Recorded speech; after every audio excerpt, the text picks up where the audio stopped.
You are listening to Book Clips, a mini podcast in which authors or narrators do readings from novels. Check out the show notes for the synopsis and buy links for this book. The Curvy Side of Life, written by Suzie Carr, read by Stephanie Murphy. Chapter 1. Never in Faith Miller's wildest dreams did she imagine her life could end up so out of control. That first drop of trouble over a year ago compounded, and then all certainty in life buckled, collapsing faster than she could put it back together. It all started when her spouse of 10 years fell in love with a woman they worked with at the university. Next came the basement flood.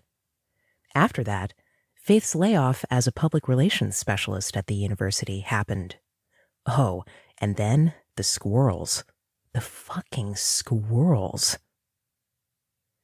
On a drizzly morning, Faith sat on a sidewalk curb half a mile away from her house. She waited for a tow truck, which had already surpassed its promise of a 30-minute arrival. She stared at the smoldering giant nest on her car engine and groaned. Twigs, crunchy leaves, and white puffs of scratchy mattress stuffing smothered her engine. She expected a family of squirrels to pop out of its womb at any moment. She brushed a piece of lint off the sleeve of her new business suit and laughed at the absurdity of her situation. Her only interview since her layoff, and there she sat, in the rain, with no choice but to call and cancel. A few minutes later, the squeaking of the tow truck's brakes brought Faith out of her wallow. She climbed to her feet, pushing aside memories of her former life with its full bank account and ego intact, and opened her eyes to the foul diesel truck that would tow her broken car down the interstate. An eagerness rested on the kind face of the man who walked toward her. She latched onto it, grateful to see a friendly, familiar person. "Third time's a charm, huh?" he said, shaking her hand. Faith could only shrug. "Mothballs didn't work this time?" "They caused my lungs to freak out, and I ended up clinging to an oxygen mask in the emergency room. So, no to mothballs." He offered an apologetic nod. "Well, I'll get it hooked up. Then we can get you off to the mechanic. Again." Again. Faith sat back down and watched as he examined the nest. Like the other 2 times, he pulled the nest apart and placed its contents into a trash bag. "The squirrels worked hard on this one." Faith understood too well how hard those squirrels worked to keep their home intact, and how easily it could be destroyed. That afternoon, her sister Danielle called for their monthly check-in. "Why don't you and Bristol come spend some time down at the lake house this summer? You've never seen it, and it's been so long since we've gotten together." Faith guzzled wine and stole a glance at herself in the mirror by the patio door. Despite having smoothed her layers with a large barrel curling iron that morning, her natural waves, too dark and drab from lack of lowlights lately, spiraled more than usual around her shoulders. "I need to find a job." "I have the internet here. We're not all sand and beach loungers. We even have a stove, refrigerator, and get this, electricity." "Way to win me over," Faith said, wiping the smeared mascara from underneath her swollen dark eyes.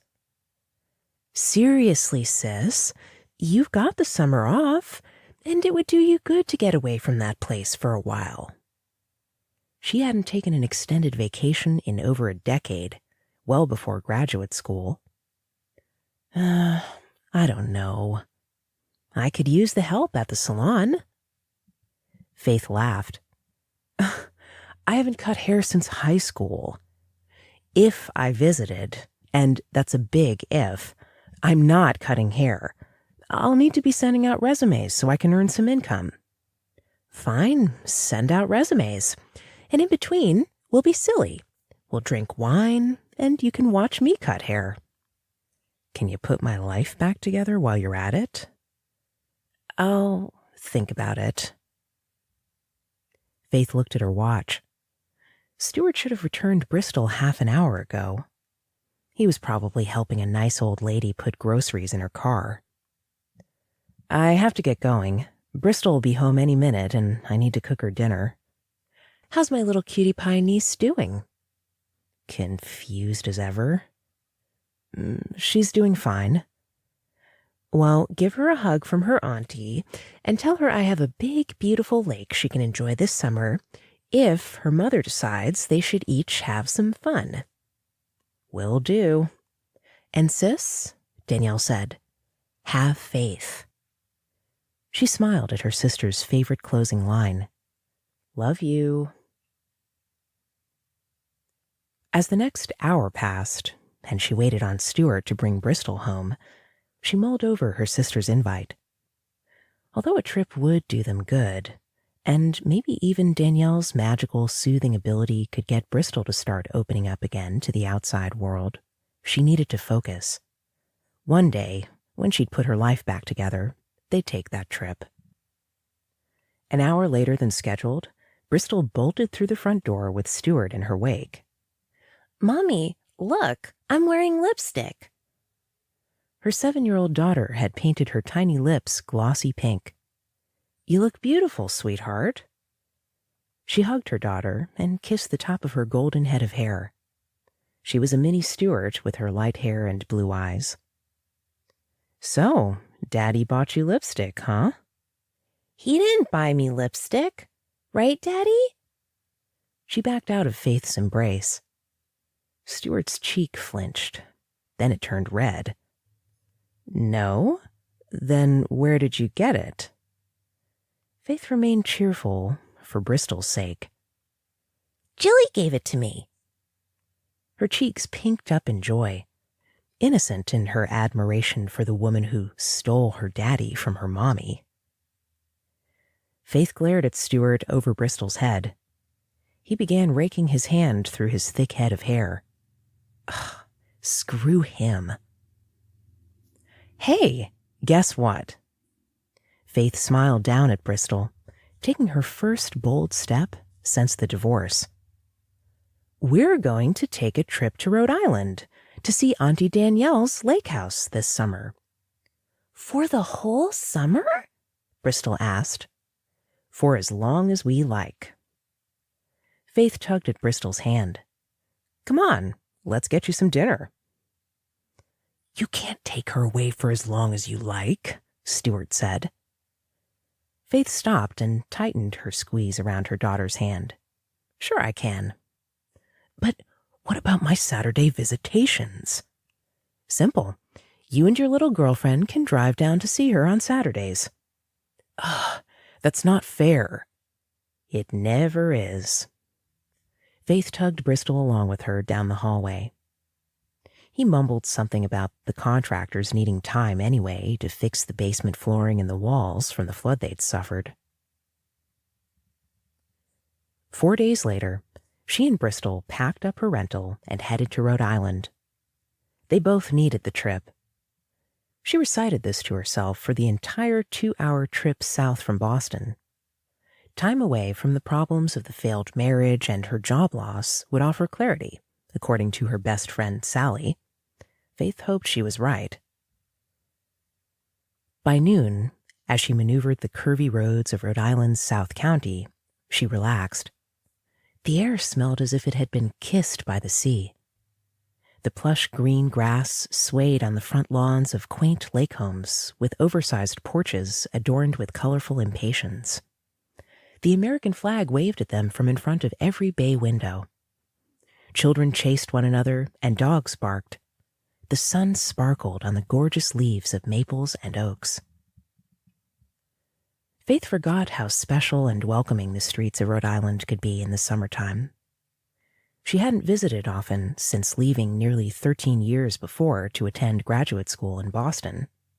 Stuart disliked Danielle's in-laws. Faith liked Danielle's mother-in-law, Lucia, but Danielle's sister-in-law, Martina, was hard to take with her overbearing personality.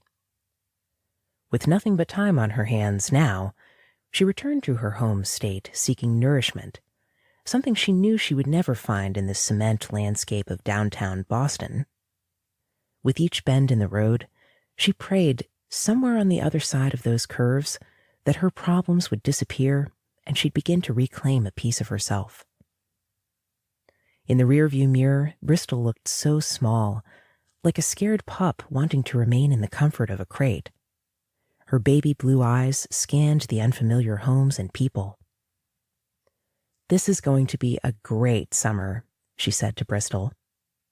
"I hope Auntie Danielle lets me play with the turtle." Ralph, the turtle. They had pictures of him all over the side of their fridge. Danielle would send one with each letter she wrote to Bristol. "I'm sure if you ask her, she'll say yes." Faith caught her daughter's glum stare through the rearview mirror. Her heart sank. Poor kid was afraid to speak to anyone besides her and Stuart. Bristol deserved more than a set of divorced parents and a future filled with uncertainty. Anything could happen, and that level of surprise freaked Faith out. When they arrived at Danielle's, Faith flung open her car door and crawled out to stretch her cramped legs. Her sister ran toward her with open arms, and her happy dimples deepened along her cheeks. Her long, thick hair, now colored with a touch of golden brown, camouflaged the gray hair coming into her center part. Danielle's hippie style reminded Faith of better times, filled with ice cream cones, roller skates, and hopscotch. "I've missed you so much," Danielle whispered as they embraced. Faith gulped back restrained tears. She fell deeper into her sister's hug, comforted by her familiarity and safety. Danielle pulled away and sought out Bristol. Yanking open the back door, Danielle's smile doubled in size. "Oh, my goodness! Look at you!" She extended her hand, and to Faith's surprise, Bristol took it. When she climbed out of the car, Danielle bent down to her eye level. "You are so grown up." She ran her fingers through Bristol's golden curls. "Your hair! I'm so jealous. You didn't get these curls from me." Bristol's eyes warmed as she took in the welcome. Faith's heart ballooned. Danielle put her arm around Bristol's shoulder and urged her up the driveway. "How old are you again?" Bristol shrugged. Faith's heart deflated on a quick puncture. Ever since the marital tension began with Stuart 2 years ago, Bristol stopped talking to people. Would she ever find her voice again? "She's 7, Faith answered for her, in a sing-song voice, even though Danielle already knew. "That's a great age." Danielle continued leading her up the driveway toward the double garage, where her Mercedes shined under the fluorescent lights. "When I was your age, I liked being a great listener, too. I can tell we're going to get along just fine, you and me." She squeezed her shoulder and then set Bristol free. Only Bristol remained close to her aunt's side as she led them past the Mercedes and up a set of wooden stairs to the door. Once inside, the scent of maple and sugar greeted them. Aside from the ticking of the second hand on the hallway clock, the house sat silent. They proceeded down a side hallway, passing a bathroom and a laundry room. Then the hallway opened up into a grand kitchen area, where beautiful copper pans hung above an island that included 5 large gas burners and an indoor grill. Tasteful brick dressed the walls and offered a cozy country charm to what would otherwise be too large of a space to call home. "This is a far cry from Elm Street." Faith traced her finger along the granite countertop. "When you said you bought a lake house, I thought you meant one of those cottages we stayed in as kids at Spring Lake." "I do miss those lumpy bunk beds, and even the mildewed windows. The good old days." Danielle's voice filled with laughter as she picked up a plate of golden cookies and offered some to Bristol. Bristol looked to Faith with arched eyebrows. "Go ahead, sweetie. If you want a cookie, you can have one." Bristol snatched one up and then smiled at Danielle. "Enjoy," Danielle whispered. "It's so quiet," Faith whispered, and her voice echoed against the pitched ceiling. "For now." Danielle smirked and bit into a cookie. She handed one to Faith. Faith bit into the decadent, crunchy sugar cookie and circled her gaze around the open rooms. Peace and tranquility sifted its treasure on them. This trip would be exactly what they needed.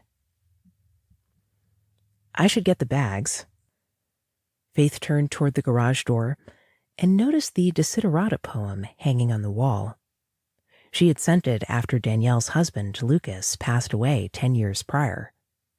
Faith's note of encouragement hung next to it. They caught each other's eye, and in that moment, a tinge of sadness curled up around the sharp tick of the clock. Everyone missed Lucas, and no amount of cookies, smiling, or laughter would fill that loss. "I'll help." Danielle nudged Faith forward. "Bristol, I left you a little surprise in your bedroom. Your room is up the stairs to the second landing, first door on the right. I hope you like pink rooms. It's very pink." Bristol remained planted in the kitchen, nibbling on her cookie and staring wide-eyed at the vaulted ceilings. Danielle turned to Faith with a question sitting on her lips. She'll be fine." Faith grabbed her sister's arm. "She needs time to warm up."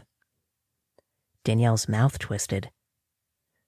"She'll come around, especially if you let her hang out with Ralph. She gets a kick out of how he wanders around the house like a dog." Danielle stopped walking.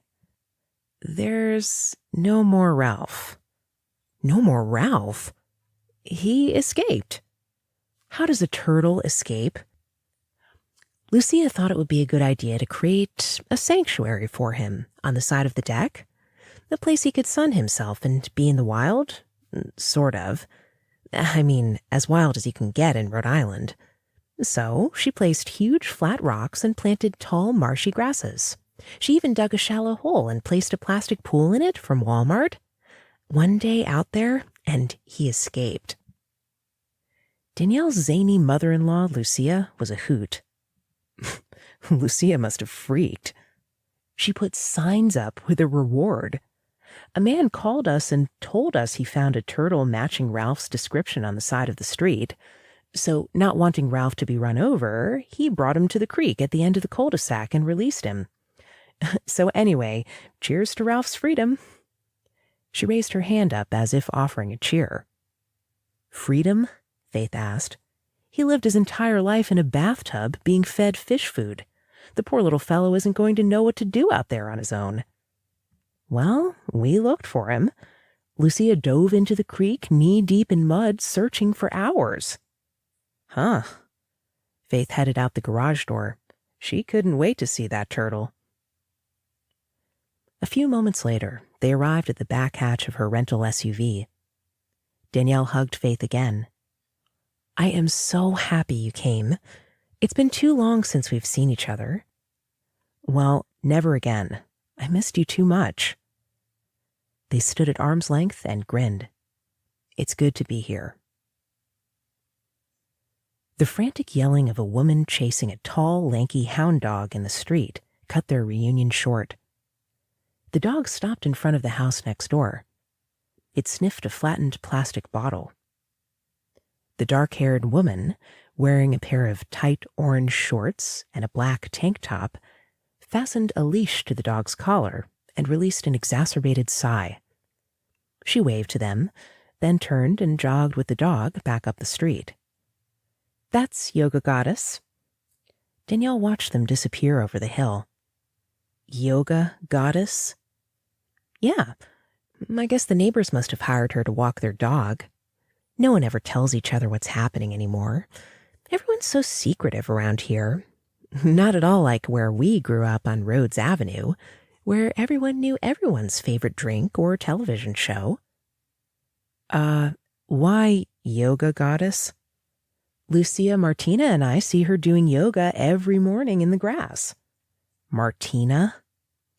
Danielle nodded. She lives down here with us, for now.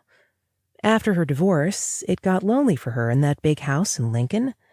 With her working at the salon, it's just easier for her to be here, rather than dealing with summer traffic. Besides, my kids love having her around. She and Emmy go shopping a lot, and Christian adores working with her at the salon, now that he's got his cosmetology license. Faith groaned. Ugh, she's so over the top. I don't know how long I'll be able to deal with her. She's harmless. Danielle patted her arm. So, anyway, tomorrow morning, when we have our coffee on the deck, we'll point Yoga Goddess out to you. Faith would not need her to be pointed out. She'd spot that long torso and firm butt with no effort. Faith bent over into the SUV and tugged on a suitcase. I packed for a trip around the world. Nice car. I love the color. Danielle helped her guide the heavy suitcase to the ground. It's a rental, which, by the way, I need to return to Avis tomorrow. Stuart got the car in the divorce? No, the squirrels did. Danielle grunted and pulled on the suitcase's handle. Long story, best told over tall glasses of wine. Very tall. Well, I can't wait to hear this story. Danielle wheeled the suitcase away from the SUV. We're going to have a blast this summer. Maybe you'll even find someone interesting down here. She winked. Why on earth would I want to find someone else? Danielle waved her hand up and down the length of Faith's body. Because you got the curves going on, and you got robbed on the first go-around. Faith couldn't say the same about the curves for Danielle. With not an ounce of fat on her bones, she could eat anything she wanted. Unlike Faith, who only had to look at a sugar cube to gain 5 pounds. It's been a year for me. I need to get my life in order before I can even consider treating myself to a manicure, let alone a date. What's your excuse? I already had the best of the best. No one gets that lucky twice in a lifetime. But you haven't had the best. Yet. Faith stopped Danielle from wheeling her luggage up the driveway. It's been 10 years since Lucas died. It could be 20. Time is irrelevant. I have no desire. So, that's it? You're going to dry up and never date again for the next 40 or 50 years? I have friends. I have Lucia. I have Emmy and Christian. I have the salon. And now I have you in Bristol. I'm happy. A peaceful glow rested on her golden face. Oh, and I also have tree removal. Faith scanned her sister, down to her long, polished, fake fingernails. What are you talking about? I cut up dead trees and use the wood in my fireplace. Buying wood is expensive. Not that I'm hard up for money, but I hate spending money on things that I don't have to. Like firewood? Yep. Danielle continued to pull the luggage. My friend Alan and I hunt for fallen trees. Alan, huh? Danielle laughed. My friend Alan. We run the Bible studies at St. Joe's on Friday nights. Turns out he loves wood as much as me. It's hard, not to mention unsafe, to cut trees alone in the woods, and he has a pickup truck, so it's a thing we do. A thing you do. Faith took control of the luggage. She gripped the handle and climbed the steps. Is she talking about chopping wood? Lucia said, coming around the garage entrance carrying a planter box filled with petunias. She lowered it and opened her arms wide, exposing her muddy checkered blouse and freckled chest. Lucia's hair poked out in all directions, the way it had last time Faith had seen her. Plump and wrinkled, she wore her happiness like a charm. Hey, Lucia! Faith placed her heavy bag on the steps and walked down to accept the welcome. Lucia squeezed her and then stepped back. You look like you could use some coffee. A few days in this house, and we will have those bags under your eyes gone like they never existed. Come." Lucia took her hand and led her toward the steps. "And by the way, I think the woodcutting is a cover-up, but she won't admit it. Alan and I are just friends who like to cut wood together. We have a tree to cut up this weekend. It's an old oak that toppled over in someone's front yard a few streets over. Want to help? Hauling wood burns calories. Lots of them." Danielle winked.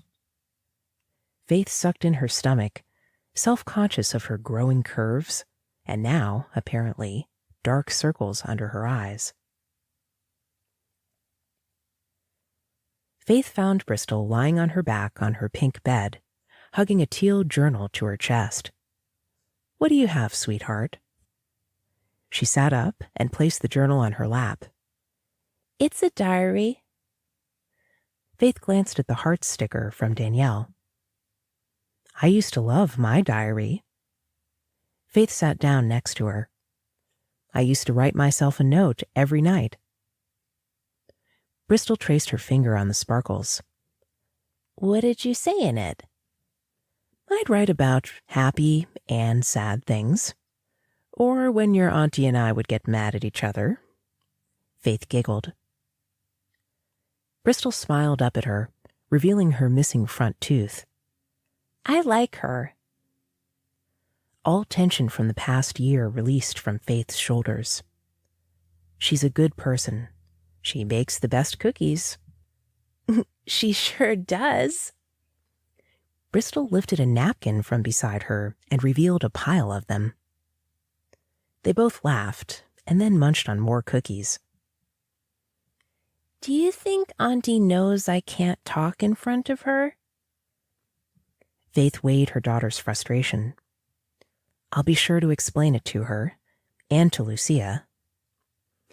Bristol bit into her cookie. "Yeah, tell her too." Faith shoved the rest of her cookie into her mouth. "I will." She shifted onto her knees. "No pressure. If you don't want to talk, you don't have to. If you do, then you do." "Okay." Faith looked around the pink room. Danielle didn't skimp on the decor. From the lacy curtains to the miniature table set with teacups to the adorable stuffed pink teddy bear on the rocking chair next to the canopy bed, the room lifted her spirits. It smelled like fresh rain on a sunny day. "Where's Emmy?" Bristol asked. "She's with her Aunt Martina at the mall." Faith tapped Bristol's nose. "I hear she likes to make puzzles, too." Panic hung in her daughter's eyes. Faith wished she could carry her daughter's fears for once. She wished she could ease the words out of her. She wished she could create that safe place where words flowed and her shyness evaporated under the sun's warmth. In good time, the counselors said. Patience and time. "Want a race to see who can eat a cookie the fastest?" Faith handed her a fresh one. Before Faith could grab one for herself, Bristol had already begun shoving hers into her mouth. "I'm winning," Bristol mumbled as cookie crumbs rained down onto her lap. They busted into giggles, forgetting the uncertainty and emotional baggage for the time being. After leaving Bristol's room, Faith ventured into hers.